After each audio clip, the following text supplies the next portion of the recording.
TCI is brought to you by Spendthrift Farms' Jimmy Creed, Distorted Humor's most brilliant Grade 1 winner and a leading first crop sire in 2017, led by undefeated Grade 2 winning filly Spectator.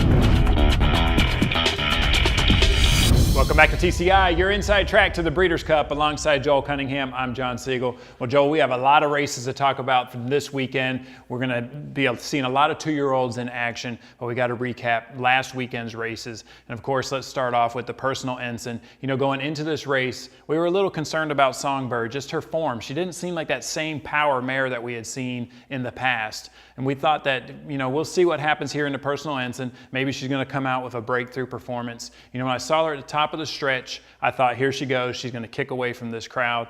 She didn't do it. Tell me, what did you think of her performance in there and then now that she is officially retired from racing? Well, she ran well, but it's kind of like what we've seen all year. She ran well, but not brilliant like we're used to with Songbird. I mean, the great ones like her, a champion 2-year-old, 3-year-old, I expected her at 4 to be fully physically mature and to really break through and be a clear division leader. I think most people did. Now, Forever Unbridled, the filly that beat her, I think is a legitimate now division leader coming. I mean, she hit the board in the Breeders' Cup last year. She's for real going a mile and eighth and around those long distaff type distances, John. But, you know, the pace scenario, I mean, we saw the Travers, we'll talk about it.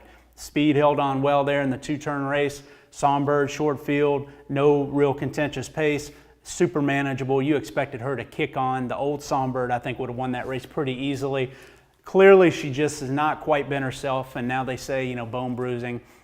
She will unfortunately be retired. So it opens this division up wide open now, John. I mean, you have Forever Unbridled now, who may be the leader, but, you know, and some West Coast fillies, stellar win and so forth. But to me, in my mind now, without Songbird on top of that division, it opens it up to maybe even the 3-year-olds now.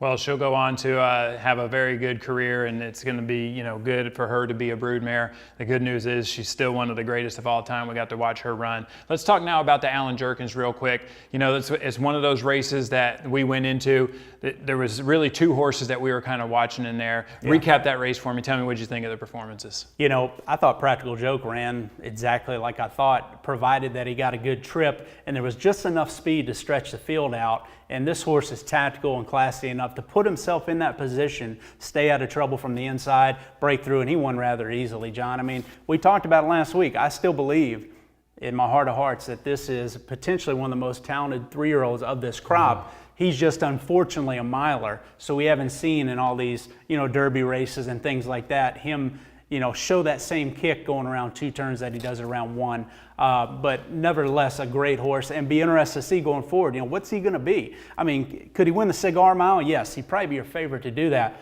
But could he make an impact on a Breeders' Cup race? You know, the dirt mile's around 2 turns, and the sprint's cutting back to 6 furlongs. That's a little sharp, I think, for him. So, Practical Joke, be interested to see what kind of Breeders' Cup horse, if any, he is going forward. Well, the sprint's a little sharp, especially when you see what Drefong did in the Forego. I mean, it's amazing how well he ran without Mike Smith on his back, but man, he did a great job with Mike on there in the Forego. You know, obviously he dumped the rider in the race before. Joel, this horse is legit. He's last year's sprint champion. He looks like he's on top of his game. And again, he was lone speed, which is why he was even money over Mind Your Biscuits, but it was the best field of sprinters that we've seen so far this year, and he blew them off their feet. I mean, really under wraps the last 50, 100 yards, got a good buyer speed figure, and I think we see now the fresh Drefong second half of the year. Whether or not he's going to run again, you know, in one more prep before the Breeders' Cup Sprint, we'll see. Now, you could argue he's better at 7 furlongs than he is at 6, even though he won the Sprint last year. Remember, that Sprint was not, you know, the greatest renewal of the Sprint because you had Lord Nelson out, remember, last-minute defection, and it just wound up being a short field where a lot of the heavy hitters, you know, the AP Indian last year wasn't on top of his game. He obviously was over the top by the end of the year. We'll see this year now if the sprint field happens to be a little better. Can Drefong be as good at 6 furlongs as he is at 7 furlongs? Well, it seems like Bob Baffert has got a system down now for the Travers. He brings in a horse that's relatively unknown, and he wins the thing by multiple lakes. Crazy. We saw that here with West Coast coming in. Joel, it just was pretty impressive. He was able to sit on that, you know, fairly easy pace and then kick away at the end. I do have to say, in that race, I thought Gunnevera ran huge. If you go back and watch it, he was picking up horses. I mean, he ran a really big race, I thought, personally, coming out of a listed stake at Gulfstream. Stream come up here and face some of those horses. And that was a really tough field in the Travers. Some horses were very disappointing in there, but you do have to say West Coast looked pretty darn good. Well, John, I think it's a tale of two seasons. You know, once again, we're seeing these Triple Crown 3-year-olds sort of tail off at the end of the year, and it's the fresh new shooters that have sort of emerged to take over this division. And usually that's a sign of weakness in the 3-year-old crop, you know, altogether. You know, West Coast to not be, you know, a real, a grade 3 winner coming in to win like he did. Now, I do think he got a manageable pace and speed. You know, speed is a tactic he hasn't shown. And they talked about him, you know, really needed cover, needing something to run at. He wasn't, you know, incredibly quick horse early, but Bob Baffert's clearly done a masterful job in training speed into him. And he showed it, you know, being able to outfoot Always Dreaming and to keep going like, you know, really like an Arrogate type style, you know, as far as the style for the Travers. Now, he's not Arrogate.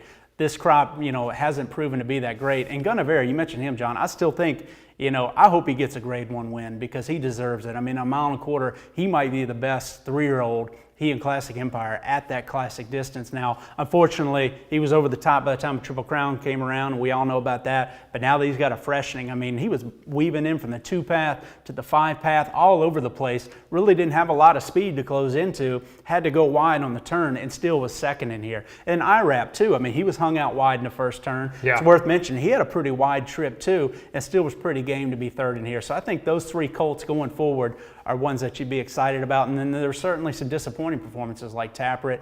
You know, I was a little disappointed. To me, he didn't quite have the punch I was expecting.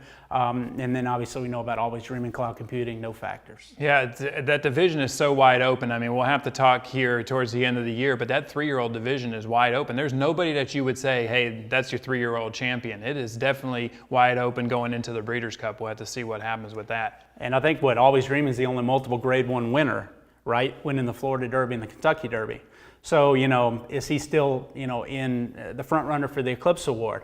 Or will there be a second half year, you know, 3-year-old like West Coast? You know, Bob said that, look, this horse has really come on. He's a true 1.25 mile horse. We've seen a big, beautiful horse, you know, late developer. If he goes in the Jockey Club Gold Cup, wins that race and comes back and shows well in the Breeders' Cup Classic, he could do like Arrogate and steal it second half of the year. All right, we have a lot of races to talk about this weekend. We're going to talk a lot about the 2-year-olds, but before we do that, let's talk about the Woodward. You know, we got Gunrunner back in here again. But Joel, there's another horse. You know, Gunrunner he's trying to be the first horse, I think, since Lawyer Ron to win the Whitney and then come back and win the Woodward. Yeah. When you look at this group, he looks like he's much the best, but there is a sneaky horse in there, I think, in Neolithic. He's a horse that ran 3rd in the Pegasus. He also ran 3rd in the Dubai World Cup. They ran him an allowance just to kind of get some form back in him.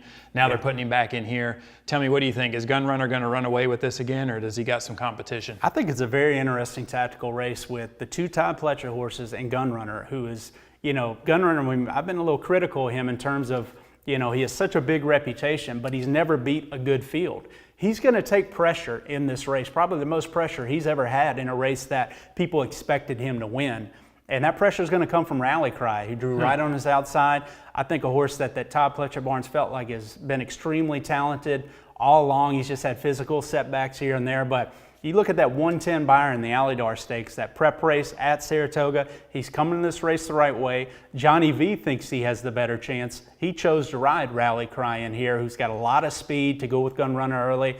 And I do think, you know, Neolithic, if they get a little bit too crazy up front and with each other, Rally Cry and Gunrunner, you have Neolithic, who's going to come from off the pace in here, John. He's shown being on the board in the Dubai World Cup, you know, and certainly being on the board in the Pegasus Invitational, coming out of Allowance Company. I mean, he's really made a fast progression. Yeah. I think he's the horse, John, that could benefit from that speed duel up front. So really, I think it's going to be an interesting cat and mouse race between Gunrunner, your heavy favorite, and the 2 Todd Pletcher horses. Oh, it's going to be an interesting watch for sure. Before we start talking about the 2-year-old races, we're going to give the viewers a top 5 in the juvenile colts. So let's see what you got. Yeah, let's go over here to the TCI top 5 for the juveniles division, John. And, you know, this, let's face it, this is going to change quite a bit over the course of the next couple months. We haven't even seen really stakes competition yet amongst most of these horses, but for me, these are the top 5. I'll start with 10 City. He is by Runaway and Hide. He did not run well last time out at Ellis Park, but to me, he has that 2-turn frame to really continue to match his talent and progression around 2 turns. I'm interested to see that going forward. Dak Attack, he's one of the very interesting Outlaw horses along with Hollywood Star. Dak Attack, I'm a little concerned about how far he'll go. To me, he has a little bit of a 1-turn profile, so I'm interested to see him going forward to see if he can stretch out around 2 turns. Sporting Chance, son of Tisnow. There's a couple really good Tisnows this year. Base Command's another one out there in New York I really like. He'll run in the Hopeful this Monday. He has a lot of speed. My concern about him is not 2 turns. My concern is whether or not he has so much speed trained into him early that he'll be able to back off the idle a little bit. You know, he's a horse that guns right out of the gate. And to me, he's going to have to learn to relax to handle 2 turns successfully. Narrow, very interesting, quirky horse, Pioneer of the Nile.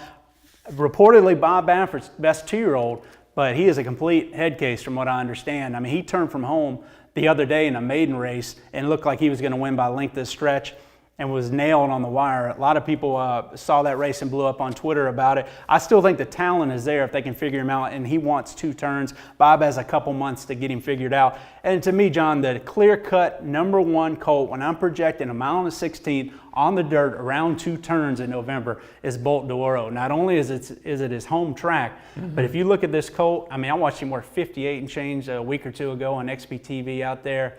I mean, you can tell how talented he is and how brilliant he is. However, he has that big, long frame and the pedigree top and bottom to be a 2-turn, a real classic horse. And I hear they fielded a lot of offers on him since his maiden win. I mean, that's a lot of big players like Bob Baffert have tried to go in and buy him since his maiden win. I think you're going to see a special performance from him. I mean, it's a good field, and we'll talk about that in the Del Mar Futurity. But look, that's 7 furlongs. I'm more interested 2 months from now going around 2 turns, and he's the best I've seen to do that. All right, well, let's talk about some fillies. Let's talk about the Spinaway. It's the only win-and-you're-in race this weekend when it comes to the 2-year-olds. Tell me, who do you think is going to punch their ticket into that juvenile fillies division out of this race? Again, it's a real good tactical race because you have separation of power. So I think it's the best maiden winner in terms of the fillies that I've seen, maybe not only at Saratoga, maybe all year. For Chad Brown, had a lot of buzz coming into that race. Well, she comes back in here. She's super fast. She got a big buyer speed figure and won so easily in her debut, and she breaks from the rail. So when I'm looking at, you know, the fact that they're going to have to break out of there from that rail post, and then Pure Silver, who comes in as maybe your favorite off that impressive Adirondack win, well, she's all gas too. So really, you're going to have a very interesting tactical race early between those 2 fillies. And watch out for Lady Ivanka late because she's one that's shown that she can actually close from off the pace. I think in these 7 furlong type races, when you have 2 really good fillies drawn the way that they are, 2 brilliant fillies like Separation of Power and Pure Silver, sometimes they'll get into each other a little early, and it really could set up for somebody else, make them vulnerable late. So to me, Lady Ivanka is one I'm interested in. But I'll tell you what, between Separation Powers and Pure Silver, 2 very brilliant, talented fillies out there. All right, let's stay with the fillies. Let's go to the West Coast. Let's talk about the Del Mar debutante. You know, you have the filly that won the Sorrento Spectator. She's a Jimmy Creed, and she crushed that field last time out. But Bob's got a horse in there called Just a Smidge. I believe that's the filly's name. Yeah. She's coming off a 2-bullet works. It looks like Bob's got her ready. Who do you think is going to win that race? Bob's good ones work fast, don't they? Yeah. And you know what? I think Spendthrift, our sponsor, is going to have the winner of this race. I just don't know which one it's going to be. I mean, Spectator will be your favorite. A daughter of Jimmy Creed coming in. I do like her off-the-pace style. I think this race benefits the stretch runner because Eric Gio has a very quick filly on the rail in here. And, you know, there's other speed in this race. You know, Moonshine Memories is a quick filly for Bridlewood. In here, it's going to take some money. These are sprinter-type fillies. Gas Station Sushi, another daughter of Into Mischief here. I really thought that she had the most visually impressive maiden win I've seen out there in California so far this year, breaking from the outside, running as well as she did. She ought to actually benefit in her second start, in my opinion. So when I'm looking at those horses, I think the speed's going to be on early, and I'm sort of looking for somebody that can maybe sit just off the lead and finish in the stretch. Gas Station Sushi, to me, that upside in her second start, I'd give her a slight edge in this race because I really liked her maiden race. But, John, I mean, we've mentioned 3, 4, 5 fillies in there that are really promising-looking group of fillies. And obviously, Spendthrift's connected to most of them. I mean, Moonshine Memories by Malibu Moon. Right. So we've named 4 fillies right there by Spendthrift stallions. I think there's going to be a grade 1 on the Spendthrift name this week. Sure would be nice. Let's stay out in California. Let's talk about the Del Mar Futurity real quick. You know, we got some good horses in there, including your #1 in the TCI Top 5, Bolt d'Oro. Yeah. I know you already said how much you like him. You think he gets it done on Saturday? I do, just because I think he's the best horse, but does he want to sprint? No. So if he gets beat in here, in other words, if another horse outfoots him, and that track's playing speed and he can't quite get there at the wire, will it surprise me, and will I be disappointed in that? No, because I do think his future is going much further around 2 turns. I mean, Bob Baffert has Zatter in here, a horse with legit sprinter pedigree. Anytime Bob Baffert comes in with his best shooter, the Del Mar Futurity, he's won 100 of these things already, through history. You have to obviously respect that for Zayat Stables and Baffert. Tatters and Riches is another horse. Right. 2-turn type pedigree, paid $1 million for him.